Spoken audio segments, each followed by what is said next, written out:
Analisis korelasi dan rank korelasi.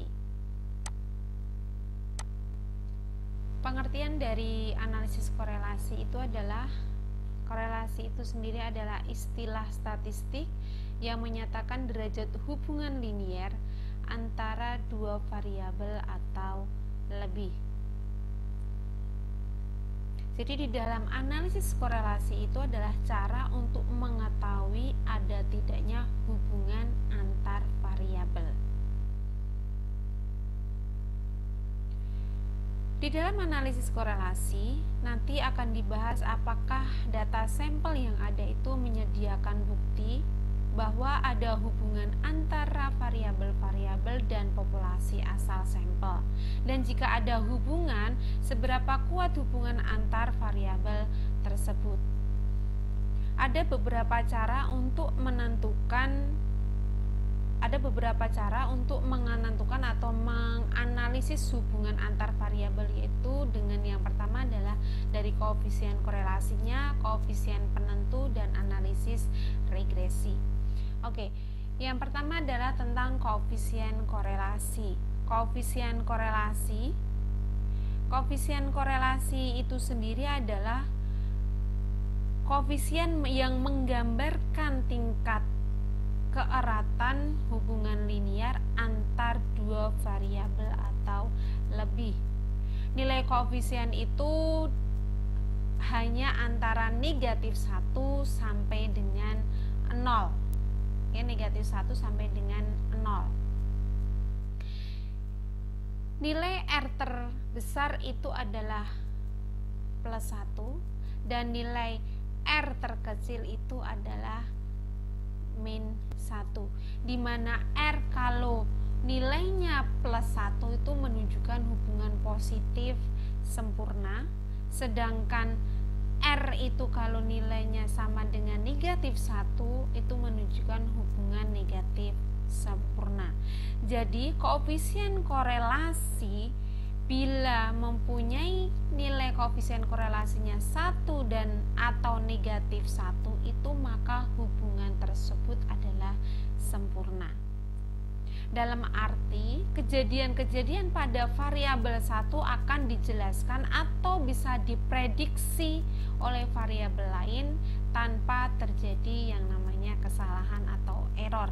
Karena semakin kecil koefisien korelasi, maka akan semakin besar error untuk memprediksi. Oke, selanjutnya R tidak mempunyai satuan atau dimensi. Ya, artinya tanda positif atau tanda negatif itu hanya menunjukkan arah hubungan, yaitu arahnya hubungannya positif atau hubungannya negatif.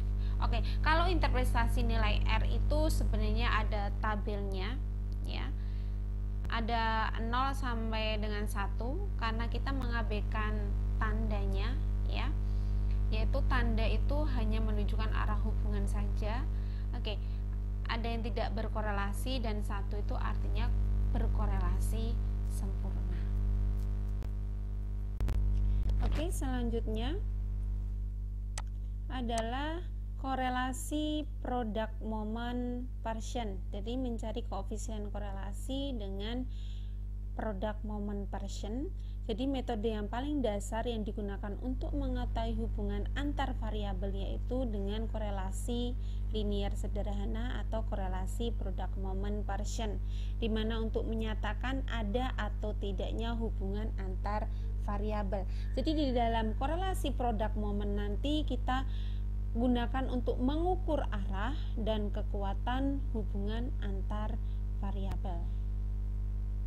Oke, rumus korelasi product moment Partian itu R sama dengan N sigma X Y dikurangi sigma X sigma Y dibagi dengan akar dari N sigma X kuadrat dikurangi sigma X dikuadratkan dikali dengan akar dari N sigma Y kuadrat dikurangi sigma Y dikuadratkan.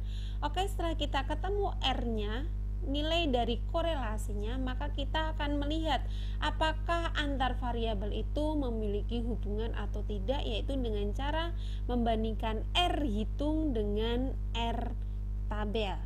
ya. Anda nanti bisa mendownload sendiri untuk R tabelnya. Oke, untuk selanjutnya ya, agar Anda lebih paham bagaimana cara menghitung korelasi antar variabel dengan produk momen tadi. Di sini ada seorang manajer pemasaran deterjen merek Rinso ingin mengetahui apakah biaya promosi itu berhubungan dengan nilai penjualan, ya. Dimana nilai penjualannya ini Y, nilai biaya promosinya adalah X-nya. Oke, kita cari untuk XY, X kuadrat, dan Y kuadrat. Oke, selanjutnya di bawahnya ini adalah sigma Y, sigma X, sigma XY, sigma X kuadrat, dan sigma Y kuadrat. Anda bisa membuat tabel terlebih dahulu seperti ini agar memudahkan Anda mencari berapa nilai dari korelasinya. Oke, setelah kita mendapatkan nilai dari ini semua, kita masukkan ke dalam rumusnya, di mana RXY kita masukkan di sini, dan hasilnya dari nilai korelasinya adalah sebesar 0,86. Kalau kita lihat dari nilai dari korelasinya ini, ya, korelasinya adalah 0,86, cukup tinggi ya tingkat hubungannya. Sehingga di sini apabila nanti cara menginterpretasikannya adalah apabila nanti kita tambahkan apa? Nilai penjualan ini ya.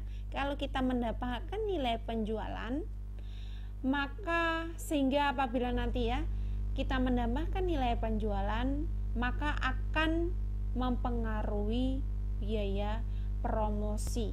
Sebaliknya, apabila kita kurangkan nilai penjualan, maka akan mempengaruhi penurunan dari biaya promosi. Karena di sini korelasinya bernilai positif ya, bernilai positif, bernilai positif, jadi menunjukkan arah hubungan yang searah. Jadi kalau nilai penjualannya bertambah, maka biaya promosinya akan bertambah juga. Kalau nilai penjualannya kita kurangkan, juga biaya promosinya juga akan mengalami penurunan. Oke, itu kalau kita lihat dari nilai koefisien korelasinya. Selanjutnya, Anda bisa melihat apakah terdapat hubungan yang positif ya antara variabel biaya promosi dengan nilai penjualan. Dengan cara apa? Tadi membandingkan membandingkan R hitung dengan R tabel.